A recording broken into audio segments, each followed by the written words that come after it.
In April 2024, a man stumbled onto this school's recess area and allegedly tried to kidnap a young boy. The suspect approaches the students and lunges at a student and falls down. The students run away towards the teacher's assistants who are off-screen to the left.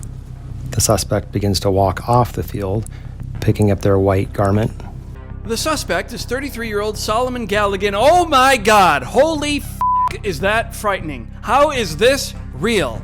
Before we arrive at the latest shocking development in this case, we need to go back and look at Solomon Galligan's history. His family says he was diagnosed with schizophrenia and bipolar disorder. He was known for acting out, making impulse decisions, running away from the home, running away from school. When he turned 18, he ran away for good.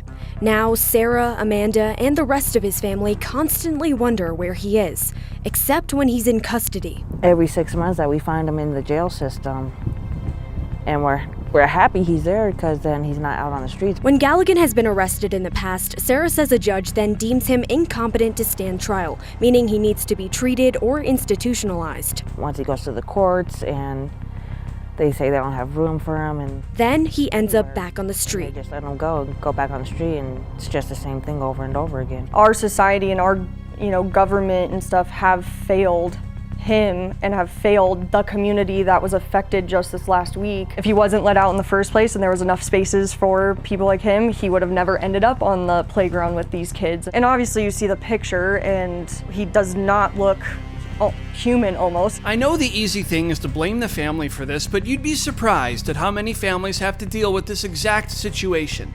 There's nothing they can do except hope that the system will eventually realize a person is an actual threat and needs to be taken off the streets. His family wonders if this time will finally be the last. So now that you've seen the fears and pleads of the family, let's look at what's developed. Prosecutor to let registered sex offender walk free after elementary school kidnapping attempt. After his arrest, Galligan underwent a mental competency evaluation that determined he was unfit to stand trial. As a result, prosecutors claimed they have no choice but to drop the charges. This guy is going to be back on the streets. Does anyone feel comfortable about that? Does anyone remember how this same scenario played out and led to Bianca Ellis stabbing a 3-year-old to death in a grocery store parking lot? If letting this kind of chaos run free is the only solution, I present an alternative. Make asylums great again.